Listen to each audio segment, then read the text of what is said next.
Maluwalhating araw sa inyo lahat mga kaibigan. Na-try nyo na ba magbaon ng mga native delicacies? Pero pang ulam mga kaibigan sa tanghalian. Ito pala ang inyong lingkod, OFW sa Pinas, si Mark, ang nagtitipid na manggagawa dito sa Pinas. Pasimple-simple lang tayo sa trabaho at ordinaryong manggagawa lang ako mga kaibigan. Kaya sumasahod lang ako ng 456 kada araw. Kaya inuugali kong magtipid. Kaya bawi na lang tayo sa kain mga kaibigan. Solve na din tayo dito sa 20 pesos na dalawang suman. Solve na tayo dito. Pero tipid lang.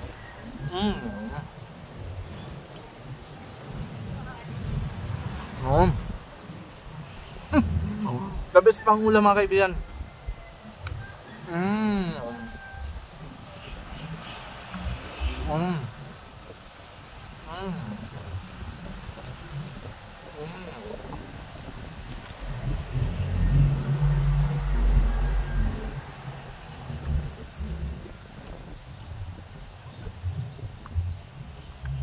Native delicacies lover kasi ako mga kaibigan, no?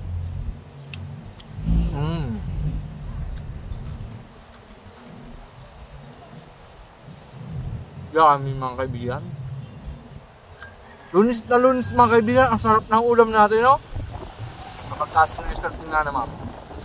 Ibig sabihin, maganda yung blessing sa atin na binibigay ngayon, lalo na mag-Abril na mga kaibigan. Sasalubungin naman natin ang summer kasi Abril na bukas, katapusan ngayon ng Marso.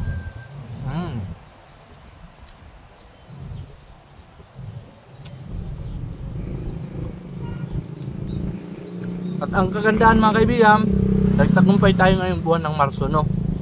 Sa ating trabaho, nagampanan natin yung ating trabaho kahit pasimple-simple lang tayo, relax, avoid stress, no? Pero nagagampan naman natin ng maayos yung trabaho natin. Kahit nung nakaraan, mayroon akong isang absent dahil lang kasakit nga yung anak ko. At ito, may hinihinda kong masakit yung legs ko ngayon, no? Pero tuloy lang tayo sa trabaho. Pagsubok lang yan lagi. Lagi rin yung malalampasan, no?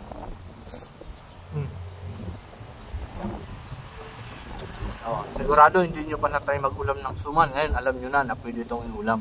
Kaya try nyo na. 20 pesos lang, may ulam pa lang.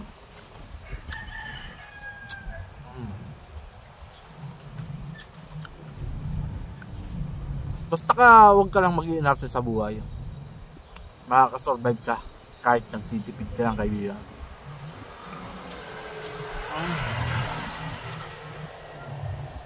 Manamis-namis at malagkit-lagkit. Sino ba mga suman lover dyan at mahilig talaga sa suman?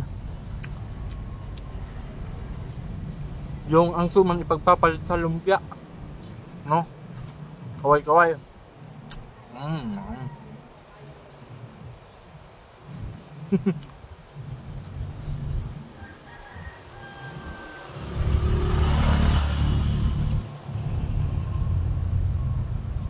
Salo pa nitong unli rice mga kaibigan. Kapag itong ulam mo, talagang solve to the max ka. Nabigat to sa tiyan.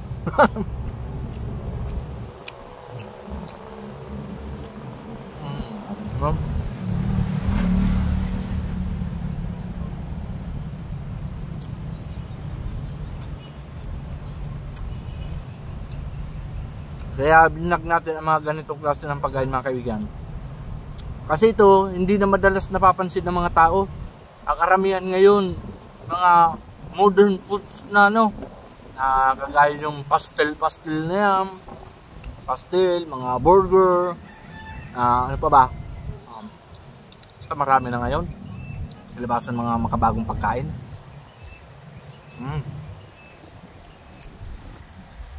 Ano?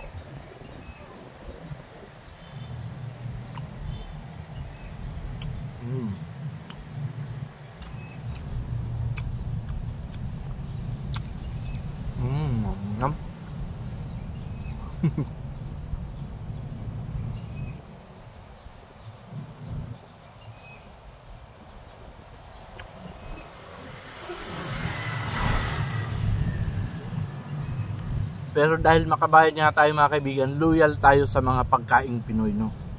Pagkain ng Pinoy ito, no mga kaibigan, Kaya sana maisalin pa to sa mga susunod na henerasyon.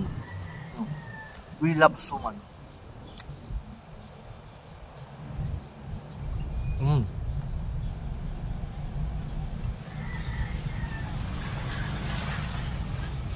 Diba?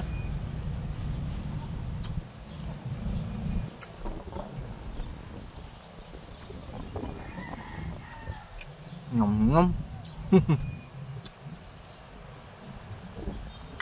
At sa muli mga kaibigan, ito ang inyong lingkod, OFW sa Pinas, si Mark. At lagi akong nagpapaalala, lagi lang tayong magtitipid dito sa Pinas para hindi tayo nababawon sa utang.